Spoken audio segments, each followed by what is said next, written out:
So morning, a few technical issues this morning, so we're a bit later than planned. But today we're just going to do a quick 10-minute brief workshop, which is going to be a bigger webinar later on about foam rolling and myofascial release, why we do it. So most runners and triathletes now do have foam rollers.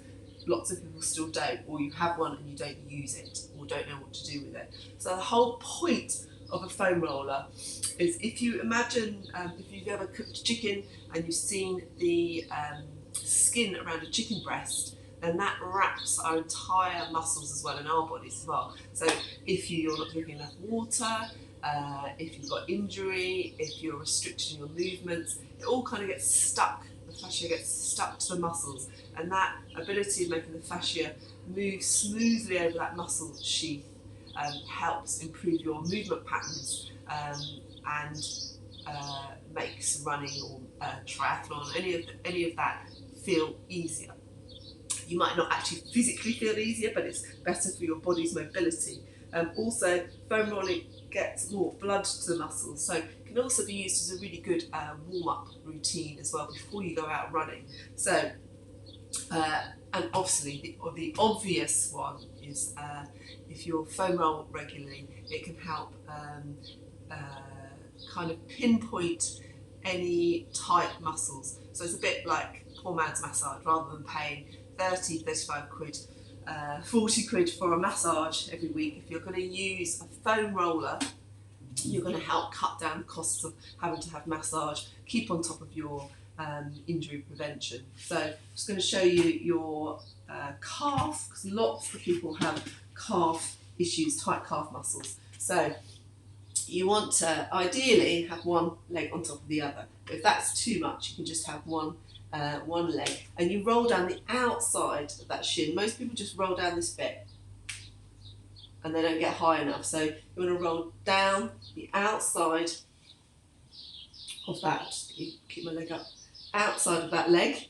So that's your tibialis anterior. So lots of people, that gets tight and they think they've got shin splints. Very, very, very rarely shin splints. It's just a tight calf muscle. And then middle part of that muscle, and then turn again, and you're getting that inside of that muscle, which tends to be, if I flex my foot, this bit here, which is often an area where people get like tears in their calf muscle. And if we do end up foam rolling, most of us foam roll up to here, and then you don't go any higher.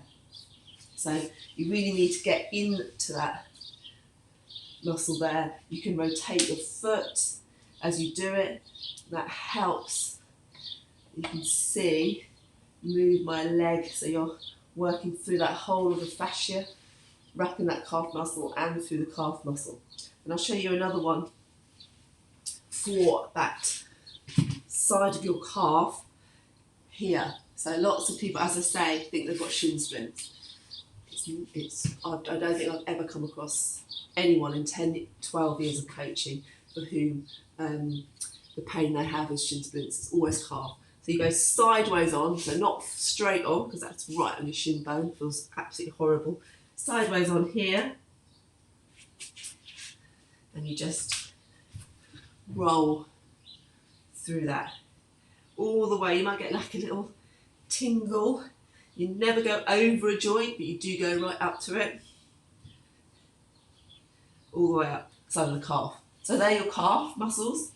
I'm going to show you your bicep femoris, which kind of comes here.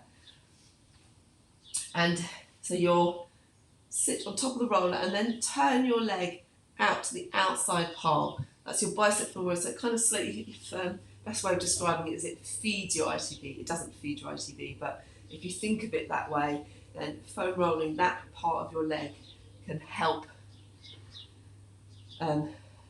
prevent or ease ITB syndromes, the ITB syndrome.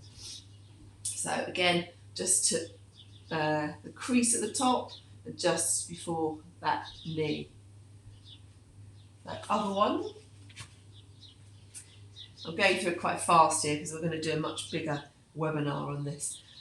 Glute med, and also I've got another class I'm coaching.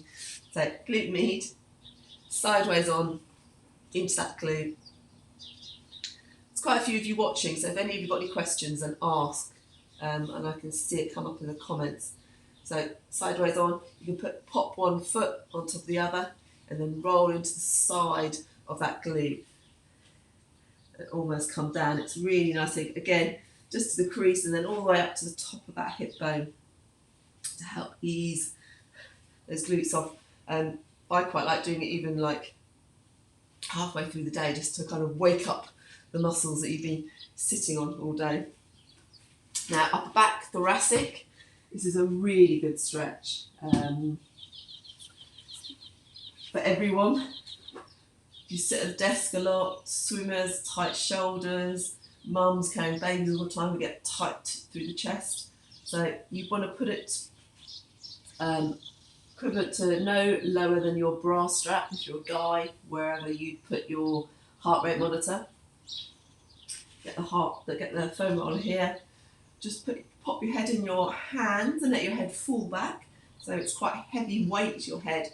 So your weight of your head is helping to stretch your pec muscles off. And then you just roll all the way up into your shoulders. And then again, just down to the bra strap. And it just helps open up that thoracic region, which can get really rounded, impacted sitting at a desk, running long miles, sitting on a TT bike, on a turbo, and roll all the way through there. Quite like that one. And then last one, thigh muscles, your quads. So quad, called a quad, there's a little clue in there. That means 4. You've got 4 muscles. Often see people just rolling up and down, one muscle in your quad. You want to target all 4. So again, you want to roll all the way. So this, where in my hip, I'm kind of going slightly over it at the front. So you can go all the way to just above your knee, then turn sideways on. You're not kind of completely sideways onto your ITB, which doesn't do anything. About 45 degrees off. Let me do it this way. 45 degrees off to here. So if I was fully sideways on, I'd be like that. You don't need to do that. The ITB is not a muscle. So rolling onto the ITB is not going to do anything. But if you roll here, then you're going to get that muscle, a bit like the biceps femoris, which I was saying, from behind, that you feeds it. Then all the way to just above the knee, then you roll onto that front bit. Do get into that hip. Make sure you roll far enough to just above the knee. A lot of people don't go far enough, so you can just see there, just above my knee. You can kind of go across that to help release it. This bit here, you've got attachment points. It goes over the knee here, so you want to get into that. And then the inside of that thigh muscle, the easiest way to do it is if you put your thigh right angles on to that foam roller, hips down, and then you roll inside adductors. And you can actually just do it where you bend, flex, and bend the leg, then roll a little bit further, flex, and bend the leg. But it's important to have your hips facing down, because if you're here, you take the weight out of that muscle, whereas if you're here, you get a bit of that muscle in. So, very quick demonstration of how to foam roll if you don't foam roll, and why we should do it. Injury prevention improves your mobility, improves blood flow to the muscles, so it's something good to do before you go running and afterwards, and after you go running. Any questions, do comment once this video is posted.